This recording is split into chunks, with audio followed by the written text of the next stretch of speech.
Hello and welcome back to this damn full idealistic crusade. This video is a review of the Kino Lorber Blu-ray release of The Earth Dies Screaming, which is a very remarkable and extremely interesting 1964 film that is very much a B picture. It was made for Lippert films, designed for double bills and on an extremely limited budget.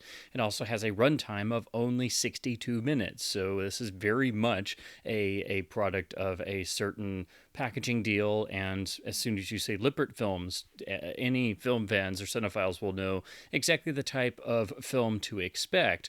However, every once in a while, a Lippert film comes around where you have really notable personnel involved. And here you have the direction of Terence Fisher. And this is one of the handful of films that Fisher would make in the 1960s outside of Hammer Films. And that alone makes this film incredibly notable because when you have one of the greatest directors in the entire history of the horror genre, and one who helped to revolutionize said genre, not only that, but also to resurrect it with The Curse of Frankenstein in 1957, that immediately makes this a notable film. Although this crosses more into, obviously, science fiction territory, there are plenty of horror elements.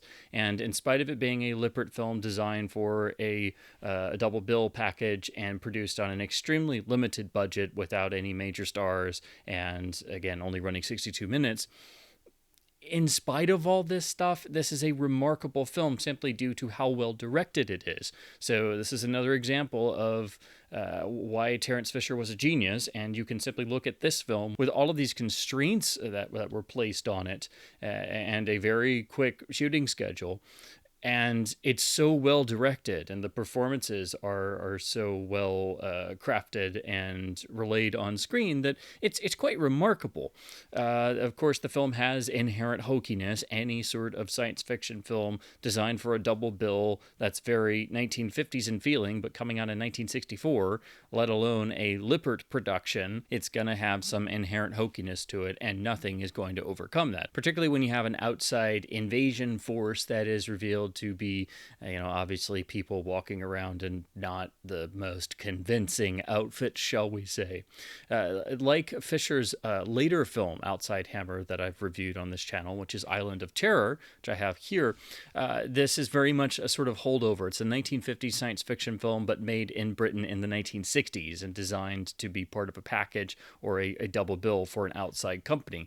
Like Island of Terror, the real draw here is that it was directed by Terence Fisher, but unlike Island of Terror, you don't have any of the wonderful humor or Peter Cushing being beyond charming or all the extra bits of whimsy that make Island of Terror so charming and wonderful to return to. You don't get that here because this is a Lippert film, and again, it's only 62 minutes, so they obviously didn't have the time to do that, and there was nowhere to inject that into this very tight script that's very, very simplistic. So what Fisher does is try to build up the setting, and the most impactful and most striking section of this film is literally the opening, which runs, the first 5 to 10 minutes of the film. Not only does this give us the opening titles and set up the problem, but it makes for an incredible sense of atmosphere throughout. The plot of The Earth Dies Screaming seems ripped right out of a 1950s science fiction film. Essentially, you have a group of people or survivors of some sort of cataclysm. We see over the opening titles, which ironically seem to use some outtakes and footage from Village of the Damned, actually, which has a sort of similar opening because we're centering around a small English village in both films where everything stops cold. But here in The Earth Dies Screaming, most of humanity is suddenly wiped out by some sort of invisible force, and it's very, very strikingly done, very chilling, very matter of fact, which really amps up the atmosphere and the feeling of horror. But we have a sort of group of survivors who sort of run into each other in this small English village, which is filled with all of these corpses that are just strewn everywhere, where they just drop dead in their daily life, whether they were in a car, standing in the town square, or in their shop, so on and so forth.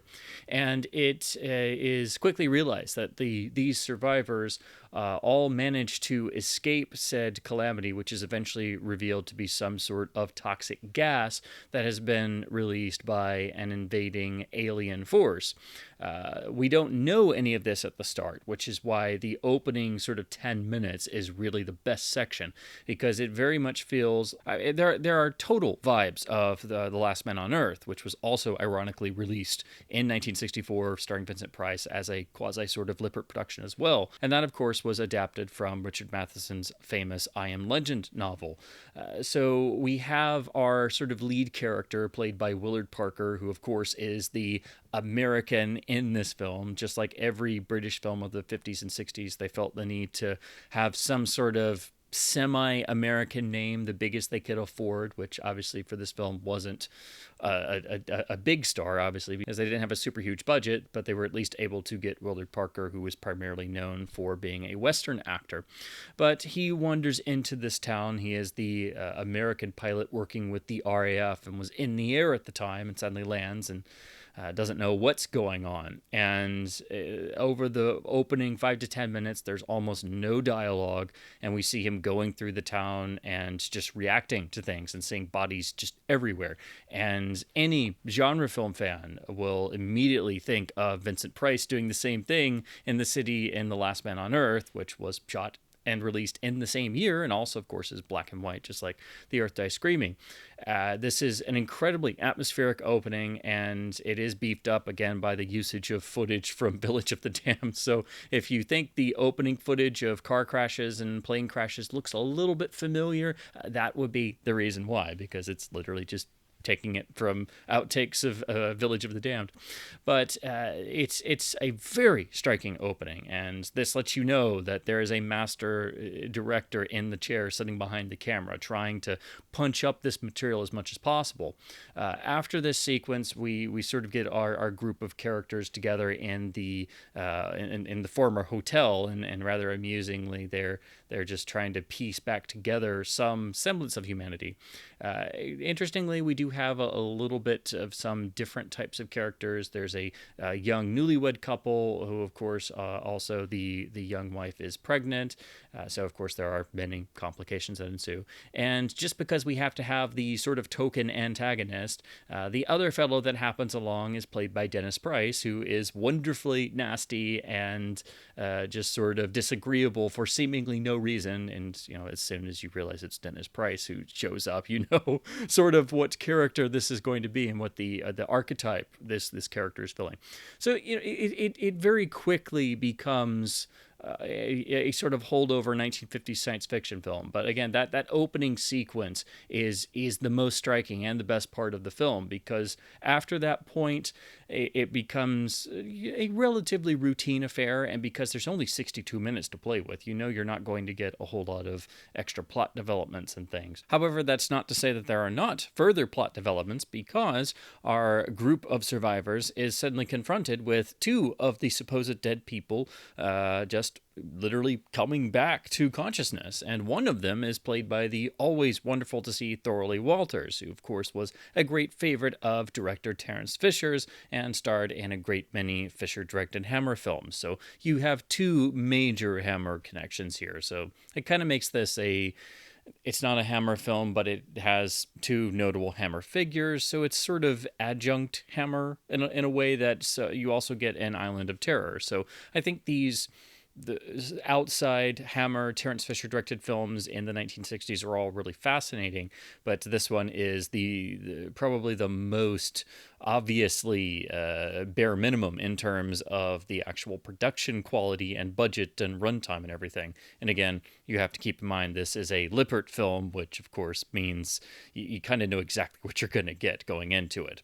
The actual alien outside force is then quickly revealed, and this is where again you have the whole this is super hokey 1950s science fiction territory in terms of what they are in the script and what you see on the screen, but it's how they're handled that actually makes it a viable threat, because they're actually, interestingly, it's a robot force from outer space. So it's not really gone into all that much, but it seems to be a sort of alien machine intelligence. But due to it being a very small budget, this is literally guys in cobbled together robot suits walking around a small English village all of a sudden, which kind of pulls the rug out from under the film at first.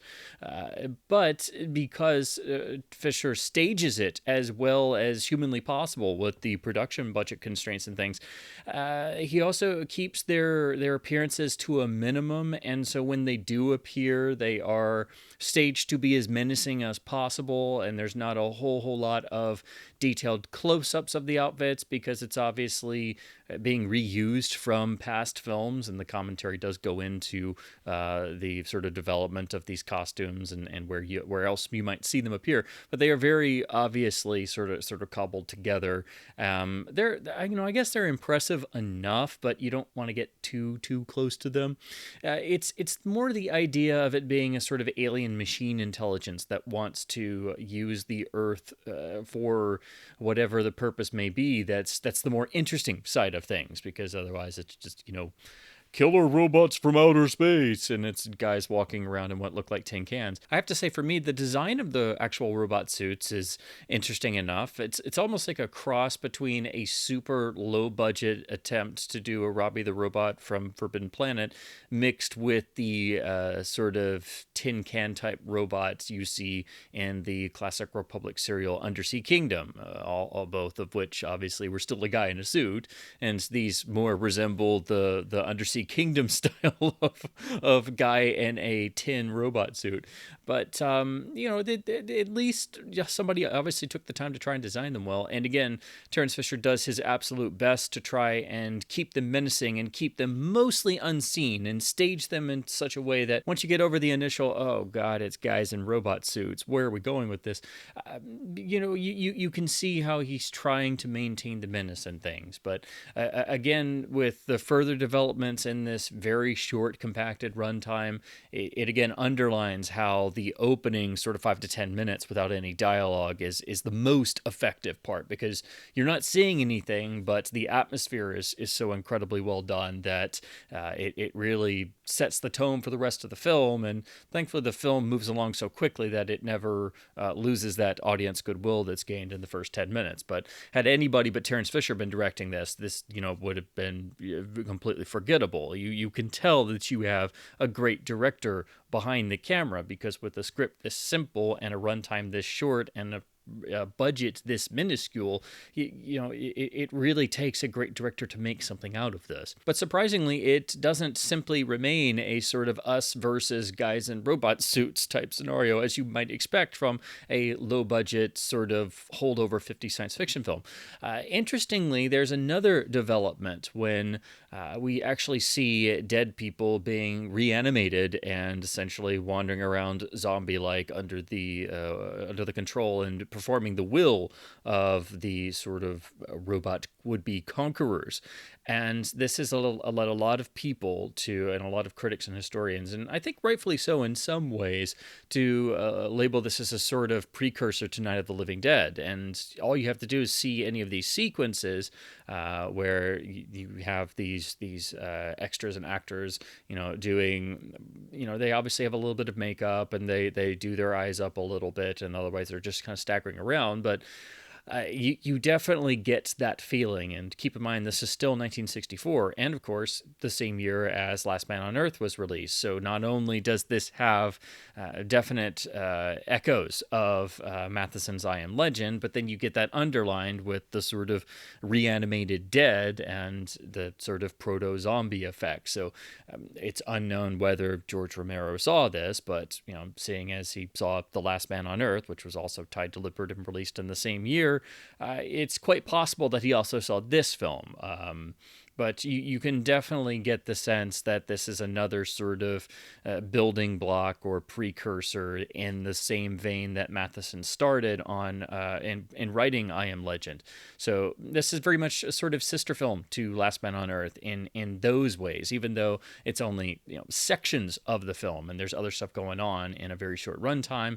It very much is a sort of sister film to The Last Man on Earth. The film is pretty well shot in black and white widescreen, widescreen. This presentation is in a 1:6:6 ratio, which befits it being a British film, which was probably shown anywhere from 175 to, of course, 185 here in the US. The score is also really, really surprisingly good for a film of this level of production budget. It was actually by Elizabeth Lutyens, who in some bits, I would argue, she almost gets a sort of James Bernard type quality. It may be me as a Hammer fan reading sort of Hammer-isms into this film, but there are some definite moments where it almost feels like they were trying to go with a sort of James Bernard type feel with the score. That was probably in everybody's mind. I'm sure that's why Lippert and everybody wanted to get Terence Fisher in the first place. Getting Hammer's top director when he was sort of between films, I'm sure was a bit of a coup, even if it was for just a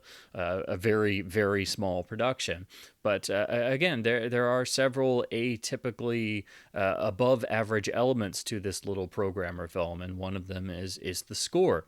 So you definitely do get your money's worth. And even though we're still only dealing with a 62-minute runtime, and certain elements of the script are very much pulled out of 1950s stereotypical science fiction invasion survivor type films, again, it's these grace notes, these accoutrements, the photography being pretty good and having a really nice score, but especially you can't underline deeply enough that it is Terence Fisher adding as much as he can to every scene and sequence, trying to stage it as best as possible, being able to get the actors and actresses to try and find a little bit more nuance in their characters, to give a little bit more characterization here, stuff that's obviously not in the script, which is definitely the film's biggest shortcoming, is the fact that there are some really great ideas here, but there's also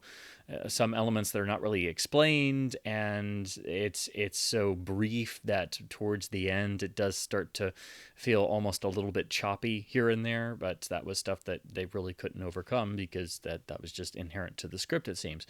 But Fisher seems to have really tried to put his own stamp on it, as he always would, but to always be serving the story by focusing on character. So I think all of the performances here are quite good for what these small parts are, and there's not a whole lot to work with because the script is very simple and straightforward, and the film is so short that some of the characters don't get a lot of screen time. So to have as much of an impact come across as they do is quite remarkable. So again, you can tell this is the work of a master director, even though there are some definite script problems, and it very much feels like a lower budget 1950s science fiction holdover being for some reason made in 1964 in the UK.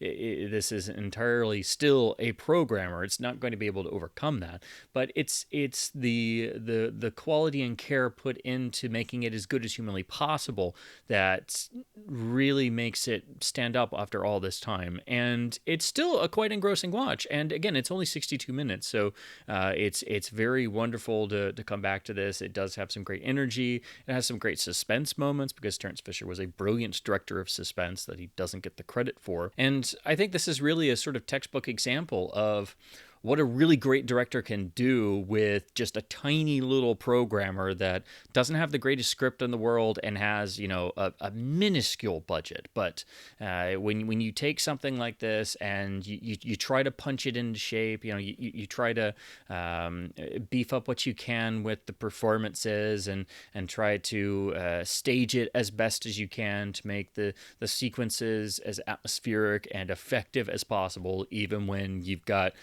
guys lumbering around and not too convincing robot outfits, and everybody else is sort of wandering around with a little makeup to be sort of proto-zombies as well. It takes a lot of talent and a lot of quality craftsmanship to be able to do something, to do anything with this, to make it something other than just a generic, forgettable programmer that would just come and go within a week at a theater and nobody would remember it.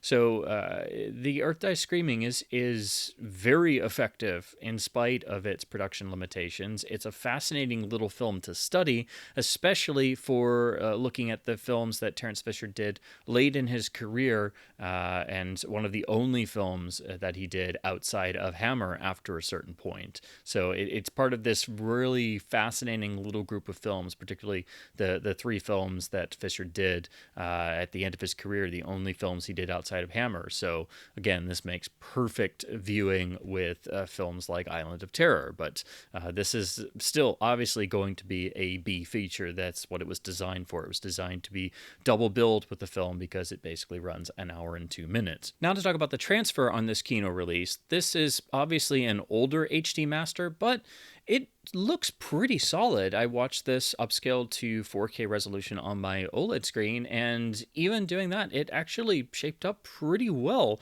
Again, I assume this is an older Fox master of some type because it was distributed by Fox, still has the Fox logo.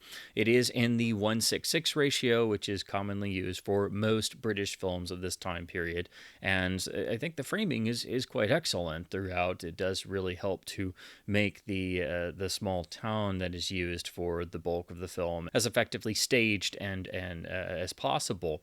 There are, of course, some occasional bits of damage, some marks and things. This is not a fully restored transfer. This is not obviously a negative scan. It's probably some sort of old scan of a interpositive or something, and probably done obviously a number of years ago. So this is not a new master. It's not a higher resolution master. It's not a new scan. So don't go into this expecting that type of quality. But for what it is, it holds up pretty well. And in spite of some occasional damage or little marks or general wear with a tiny bit of light frame wobble here and there, it looks remarkably good for being an old master of a B programmer from 1964 that's also a Lippert film. Being an old transfer of a varying element, of course, you do need to expect that obviously some of the transitions are going to be slightly lower quality because those are going to be from Duke footage originally anyway.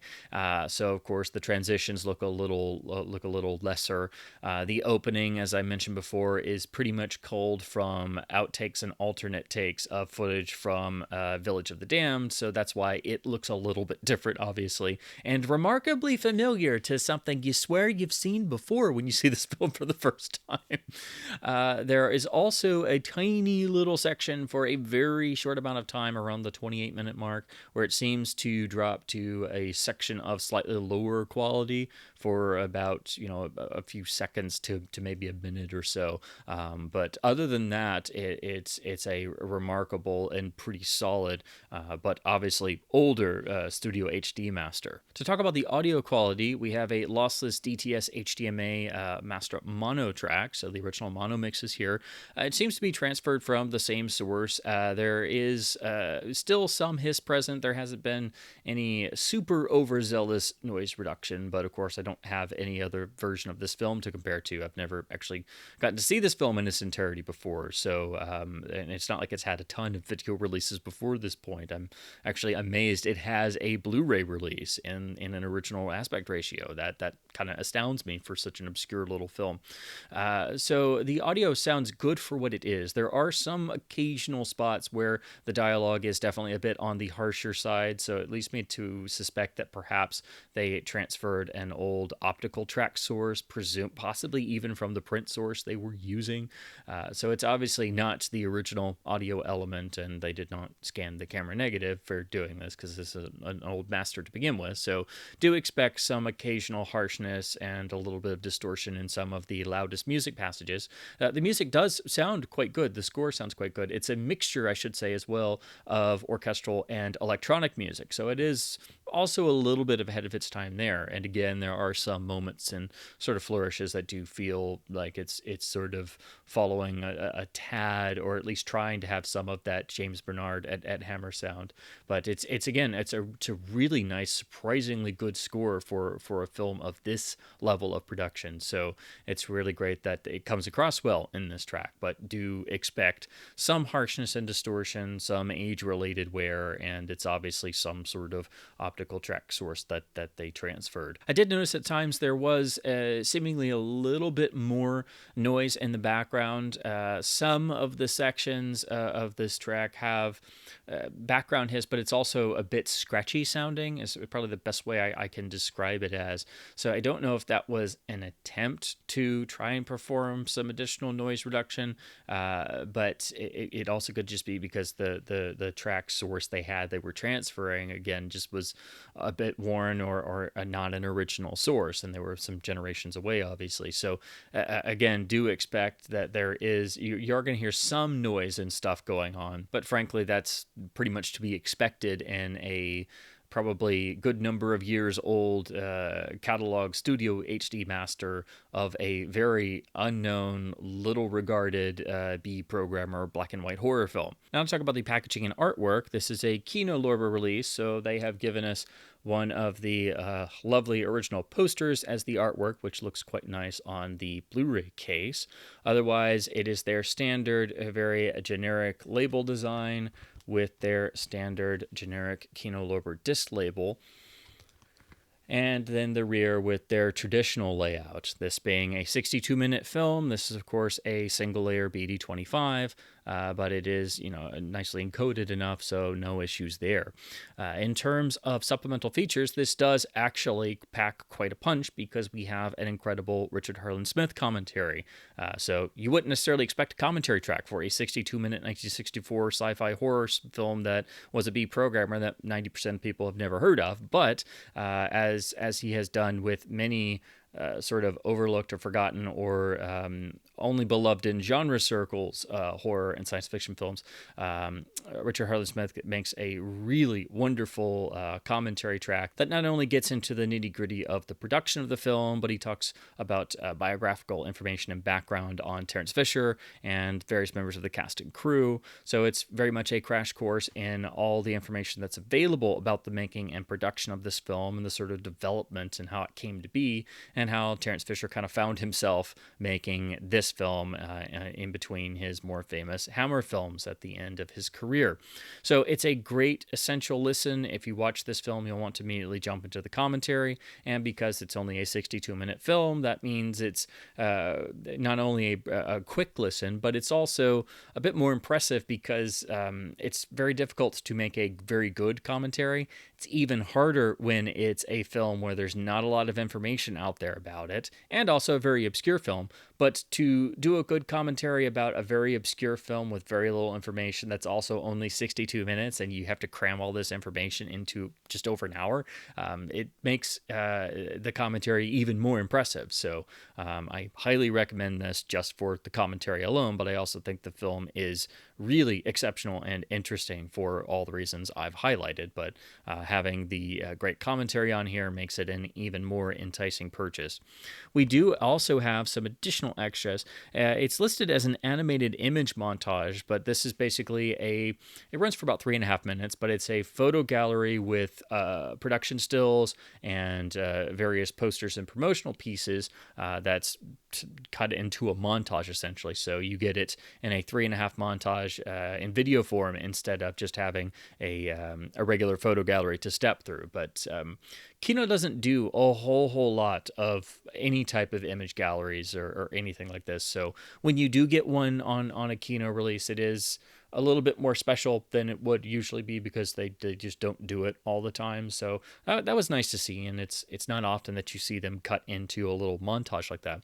And then we also get a trailer gallery, and like with most all Kino discs, they just add on a bunch of other trailers for other films they've released with any sort of connection to the cast and crew of this film. So you'll see a bunch of other film trailers with some of the same faces popping up. But you also get the trailer for this film, and it is nicely in a widescreen ratio, but it's just an old standard def copy, so it's not HD or newly transferred. But at least we do get the trailer for this film, which I'm sure is not a very easy trailer to get a hold of for a 1964 Lippert programmer, but it's fascinating to see how it was marketed and sold theatrically. And it's always great to have the film's trailer because not all of these films obviously have their original trailer survive. I should also mention that in the image montage video piece, there are actually images and scans of the original press book. So if you're like me and you're really fascinated to see how films were originally marketed, or all of the marketing schemes and things that were sent out to exhibitors to sell films, you'll get a kick out of this because they actually took the time to scan and include those. So those are my thoughts on the Kino Lorber Blu-ray release of The Earth Dies Screaming, which makes a perfect, really kind of an essential double bill with Terence Fisher's later Island of Terror. These are both films that, again, one of the greatest directors in the history of the horror film genre made late in his career outside of his most famous work at Hammer Films. And they're really essential, little fascinating films to study. And while The Earth Dies Screaming is very much focused on just being a sort of, I keep saying holdover from the 50s because it really is. It is very much a 1950s sci-fi, very low budget film transposed into being made in 1964 in the UK. But even though it has all of that sort of baggage going along with it, and it is very low budget, and there's not a whole lot of story development past a certain point, if really any, we do still get some character arcs that are fully worked out, and it is a satisfying film experience that somehow does this and pulls it off in only 62 minutes. And also, it's the dated sort of hokiness and the low budget quality is. It's kind of amusing in a way, and it also has that little charming, endearing quality to it. But the film is so well directed and so well staged and so atmospheric, or at least as atmospheric as Fisher could manage with all of these constraints, that while when the admittedly low budget hokey elements do pop up, they don't overwhelm the atmosphere that Fisher has worked so hard to set up. And again, that opening 5 to 10 minutes without any dialogue is crucial to doing all of this. So the opening 10 minutes with the credits and everything, that is not only the best part of the film, but that sets everything up. And if this film didn't have that, it would never be as effective as it is for the rest of its runtime. And again, I think it is very apt and important to draw the parallels to Richard Matheson's I Am Legend, especially the 1964 sort of co-feature with this film, The Last Man on Earth, which was the first film version of I Am Legend starring Vincent Price, and it makes a perfect double bill with this film. So you can watch this with either Island of Terror or The Last Man on Earth, or just watch all three. But also, along with Last Man on Earth, I think this is a forerunner to what you see in Night of the Living Dead just 4 years later. Whether Romero saw this film or not, it definitely is another sort of building block toward what you get in Night of the Living Dead. So I think the commentary and other critics pointing that out is very appropriate. It's not far-fetched, especially since this is also 1964, like Last Man on Earth. So I think this is a fascinating little film. I think it is very much worth your time for any science fiction or classic horror fan looking for lesser known or lower budgeted films that are still well made, not just trying to be schlock to make a quick buck, but also looking at films made outside of the big famous studios or the famous series or things by legends of the horror genre. So if you love Hammer Films, this is a must-see. If you're a gigantic Terence Fisher fan, and if you love the horror genre at all, you should be, because he is one of the greatest horror directors who ever lived.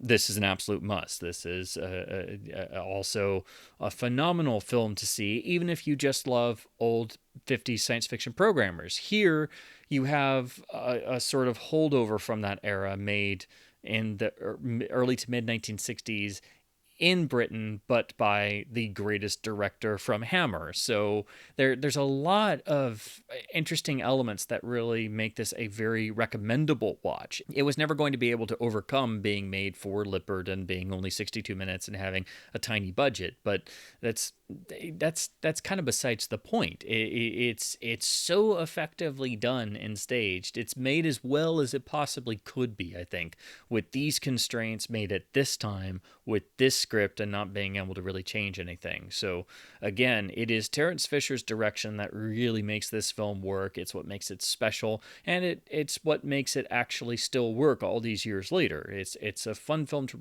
return to as well, and I think it's another essential sort of more obscure film to recommend to any fan of Hammer films or science fiction horror programmers, or especially fans of the great Terence Fisher.